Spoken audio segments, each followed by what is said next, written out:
Hello everyone and a very warm welcome to today's episode. I am Varsha and with me is my co-host Samit. Today we are talking about something that touches every business trading beyond its own borders, the future of cross-border payments and why global trade needs multi-rail infrastructure. Here is a number to set the stage. Every single day, more than 7 trillion of dollars move across the borders. A manufacturer in India exports to the UAE, a software company in Bangalore serves clients across the Europe. A trader in Dubai sources products from China. A supplier in Singapore ships components to factories around the world. Global trade has become completely digital, but global payments haven't. Many international transactions still run on systems built decades ago, and that creates a growing challenge for businesses everywhere. Samir, take us into the heart of the problem. Thank you, Varsha. Like that was genuinely impressive. Now let me connect with what we just saw to the real world.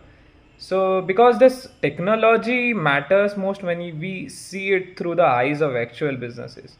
So, take an Indian software exporter servicing clients across the countries. So payments arrive through different banks and different currencies or different settlement schedules. So the finance team spend hours recording incoming funds, tracking invoices, and managing foreign exchange conversations. And international business grows, payment complexities grows right along with it. So that's precisely where modern collection infrastructures likes the virtual account we just saw, because indispensable. We are now flip the coin and look at an importer source. So if talking on this angle, sourcing products from multiple countries, the supplier wants to be paid quickly, so the buyer want transparency, and the treasure team wants visibility, and every extra day a payment sits in transit eats direct into working capital. So for businesses operating at scale, payment efficiency isn't convenience, it directly impact profitability. So this is an exactly why the industries is covering on the idea of multi-rail payments. Instead of depending on single infrastructure, businesses nowadays gain access to multiple settlement rails. So that's why they have always a choice of doing the business and what they like as their rails fit, and the profitability will be the maximum. So traditional banking networks, Swift, Rail, and stablecoin settlement networks and blockchain-based transfer system all works together here. And let me be very clear about the philosophy here. The objective is not to replace banks actually. The objective is enter and actually is the closing the most appropriate rail for each transactions while maintaining full compliance and operation control. So and the world compliance deserves its own moment, because times alone is never enough. So every credible payments ecosystem must support know your customers and know your business, and anti-money laundering controls and source of funds validation. These should be visible, and the transaction monitoring, purpose of payment documentations, and complete audit trails. So the future of payment is not about avoiding regulation, it's about building infrastructure that makes compliance easier, more transparent, and more efficient. So the good news is the global standards are actively shifting these transformation, shaping the transformation.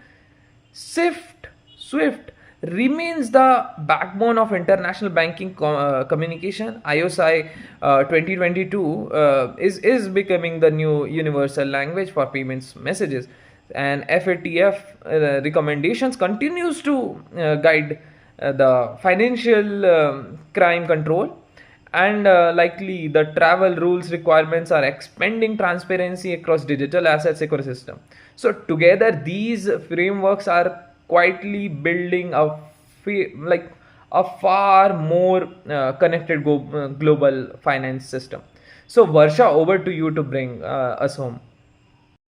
With pleasure, Samir. Let me take you inside the Finigenie platform. We will see the live demo of the platform and you will understand how money moves across the global. We have to just create our account through virtual account, and then we have to whitelist our bank account details. Also, we have to add our wallet addresses. We are also, there's some options of on ramp and off ramp. We can select as per our convenience, and also we can select our payment types, payment rails, and what currencies we are looking for, and our whitelisted IDs are here or not. We have to just check these kind of things, and your payment will be just done in just a minutes. Okay, so that is very easy to use, and it just takes 1 to 2 minutes to pay someone globally. Beautifully said, Varsha.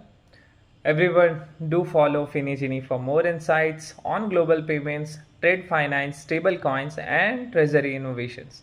Till then, keep trading, keep growing, and stay ready for future. Thank you for watching, and goodbye. Thank you, Samir. So, to wrap up, the future of global trade is becoming profoundly connected. Governments are debating payment modernization, central banks are exploring new settlement mechanisms, businesses are demanding greater efficiency, and payment infrastructure is evolving from isolated systems into truly interconnected networks. With multiple payments at the heart of that transformation, the next generation of cross border payments won't be defined by any single technology. It will be defined by interoperability, compliance, transparency, and speed, and by infrastructure that finally connects traditional finance with the digital economy. For exporters, importers, traders, and treasury teams everywhere, the future of payments is already being built. The only question is, will your business be ready for it?